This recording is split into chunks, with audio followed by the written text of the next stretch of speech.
Subject కి ఒక teacher ఉంటారు, అన్ని సబ్జెక్టులు నన్ను చదవమంటారు. ఇంత చిన్న బుర్రలో అన్ని ఎలా నింపాలి?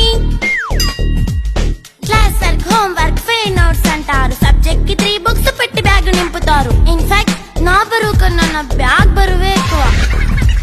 క్వశ్చన్లు, ఆన్సర్లు, సర్ప్రైజ్ టెస్టులు అన్ని దాటుకొని మళ్ళీ స్కూల్ వాన్ ఎక్కేసి అమ్మయ్య ఇక ఇంటికి వచ్చేసామనుకుంటే మార్క్స్ తక్కువ వస్తే చెయ్యాలి అసైన్మెంట్. రిపోర్ట్ కార్డ్ చూపిస్తే ఇంట్లో ఉన్న పనిష్మెంట్. హోంవర్క్ చేయమంటూ మమ్మీ చంపుతుంటుంది. ట్యూషన్ టైం అయిందని డాడీ తరుముతుంటాడు. డాన్స్ క్లాస్ కి వెళ్ళమని తాతయ్య తిడతాడు. స్నాక్స్ తిని వెళ్ళమని నాన్నమ్మ ఆపుతుంది. ఇక అన్నీ అయిపోయాక కాసేపు టీవీ చూద్దామంటే మమ్మీ ఎంట్రీ ఇచ్చింది. బెడ్ ఎక్కమంది. చిన్న నాప్ తీసేలోపు తెల్లారిపోయింది.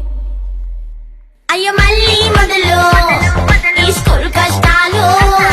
ఇక